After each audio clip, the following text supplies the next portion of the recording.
வணக்கம். வளைகுடா அரசியலோட ஒரு முக்கியமான அலசலுக்கு உங்கள வரவேற்கிறேன்.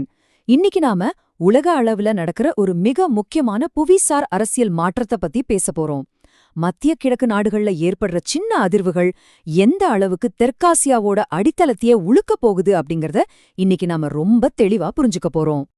சரி, வாங்க நேரா விஷயத்துக்கு போவோம். இன்னைக்கு நாம 4 முக்கியமான பகுதிகளை கடந்து போக போறோம். 1, வளைகுடா நாடுகள்ல உருவாகியிருக்க புதிய பிரிவு.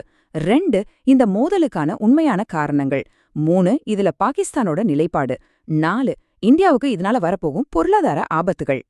முதல்ல இந்த புதிய வளைகுடா விரிசல் எப்படி தொடங்குச்சுன்னு பாப்போம்.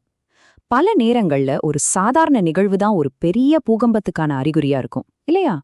அந்த மாதிரி ஒரு காலத்துல இணைபிரியாத நண்பர்களா இருந்த சவுதி அரேபியாவும் ஐக்கிய அரபு அமீரகமும், அதாவது UAEயும், இப்போ எப்படி எதிரெதிர் துருவங்களா மாறினாங்கன்னு தெரிஞ்சுக்கலாம். $3.2 பில்லியன். இந்த நம்பரை கொஞ்சம் கவனிங்க. பல வருஷங்களா பாகிஸ்தானுக்கு உதவி செஞ்சுகிட்டு இருந்த UAE திடீர்னு ஒரு நாள் எந்த முன்னறிவிப்பும் இல்லாம இந்த கடனை உடனே திருப்பி கொடுங்கன்னு கேட்டுச்சு. இது சாதாரண விஷயம் கிடையாது. ஆனா இதுல பெரிய ஆச்சரியம் என்ன தெரியுமா? அந்த பணத்தை பாகிஸ்தான் திருப்பி கொடுக்க சவுதி அரேபியா உடனே ஓடி வந்து உதவி செஞ்சாங்க. என்ன நடக்குதுங்க? இந்த விரிசல் ஒரே ராத்திரியில வந்ததெல்லாம் கிடையாதுங்க. இது எப்படி படிப்படியா வளர்ந்துச்சுன்னு கொஞ்சம் பாப்போம். ஏமன் போர்ல ஒன்னா கைகோர்த்து சவுதியும் UAEயும் போக போக சூடான் உள்நாட்டு போர்ல 2 எதிரெதிர் குழுக்களுக்கு ஆதரவு கொடுக்க ஆரம்பிச்சாங்க. சொமாலியாவிலயும் இதே கதை தான். இதுக்கெல்லாம் மேல ஈரானுக்கு எதிரான நிலைப்பாட்டுல 2 நாடுகளும் முற்றிலும் வேற வேற பாதையை தேர்ந்தெடுத்தது இந்த விரிசலை இன்னும் பெருசாக்கிடுச்சு. சரி, இந்த மோதலுக்கு பின்னால இருக்கிற உண்மையான காரணங்கள் என்ன? வெறும் ஈகோ பிரச்சனையா?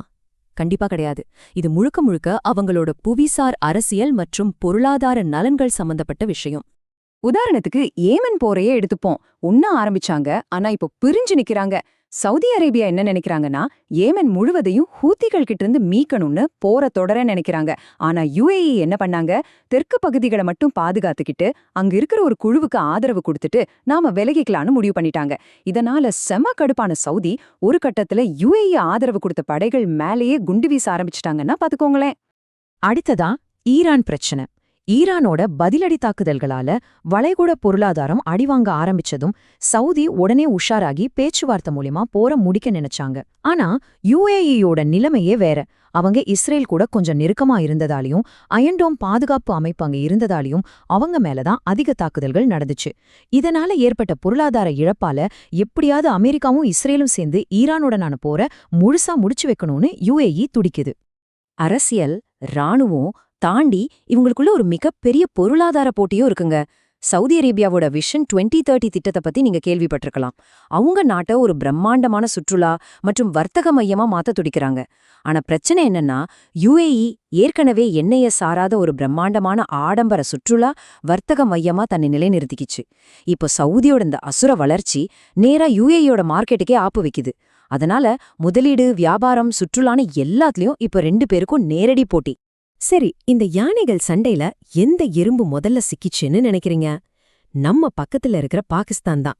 சவுதிக்கும் UAEக்கும் நடுவுல மாட்டிக்கிட்ட பாகிஸ்தான் தன்னோட பொருளாதாரத்துக்காகவும் ராணுவ தேவைகளுக்காகவும் இந்த நெருக்கடியை எப்படி கையாளுதுன்னு இப்ப பார்க்கலாம். உண்மையை சொல்லணும்னா UAEக்கு பாகிஸ்தான் மேல ரொம்ப நாளாவே ஒரு அதிருப்தி இருக்கு.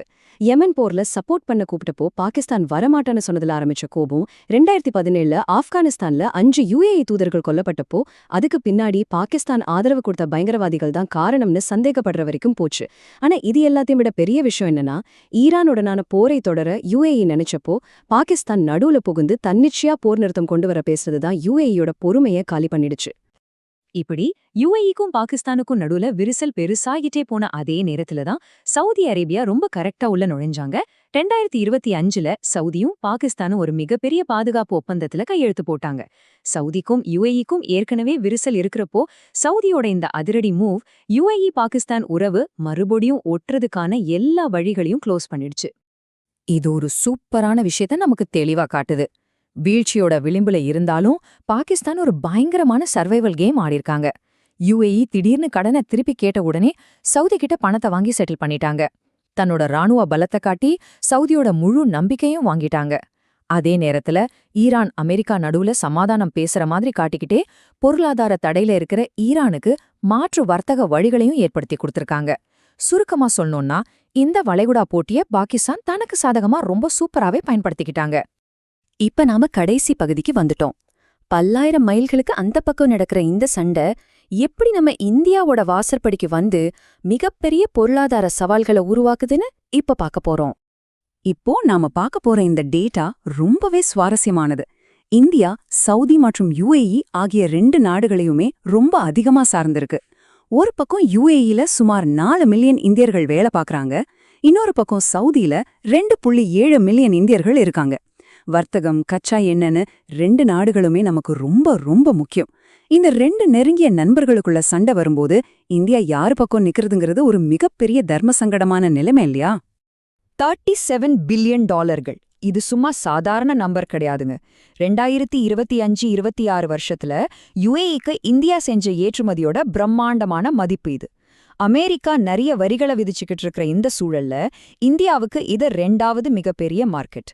முக்கியமா சீபா ஒப்பந்தத்துக்கு பிறகு இந்த மார்க்கெட்டை இந்தியாவால இழக்கவே முடியாது. அதே சமயத்துல சவுதி அரேபியாவை பார்த்தோன்னா அங்க 2.7 மில்லியன் இந்தியன்கள் வேலை செய்றாங்க. அவங்க ஊருக்கு அனுப்புற பணம் நம்ம இந்திய பொருளாதாரத்துக்கு ஒரு முக்கியமான உயிர் நாடி. அது மட்டும் இல்லாம நம்ம இந்தியாவோட கச்சா எண்ணெய் தேவையை பூர்த்தி செய்யறதுல சவுதி 3வது மிகப்பெரிய நாடா இருக்கு.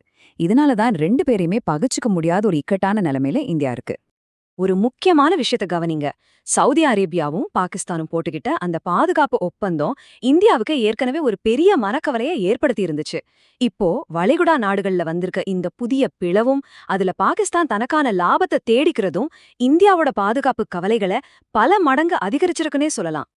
இப்போ கடைசியா உங்களை யோசிக்க வைக்கிற ஒரு முக்கியமான கேள்வியோட இந்த ஆய்வை நான் நிறைவு செய்ய போறேன். வளைகுடா நாடுகளுக்கு இடையிலான இந்த விரிசல் நாளுக்கு நாள் அதிகமாயிட்டே போகுது. வர்த்தகம், அங்க வேலை செய்யற நம்ம மக்கள், பெட்ரோல்னு எல்லாத்துலயும் இந்த 2 நாடுகளையும் சமமா சார்ந்திருக்கிற இந்தியா இந்த உலகளாவிய அரசியல் சூழல்ல சிக்காம எவ்வளவு காலத்துக்கு இந்த நுட்பமான பேலன்ஸை தக்க வைக்க முடியும்? இது கொஞ்சம் ஆழமா யோசிக்க வேண்டிய விஷயம். சரி, இந்த அலசல் உங்களுக்கு ரொம்பவே பயனுள்ளதா இருந்திருக்கும் நம்புறேன். உங்களை அடுத்த ஒரு முக்கியமான தலைப்போட சந்திக்கிறேன்.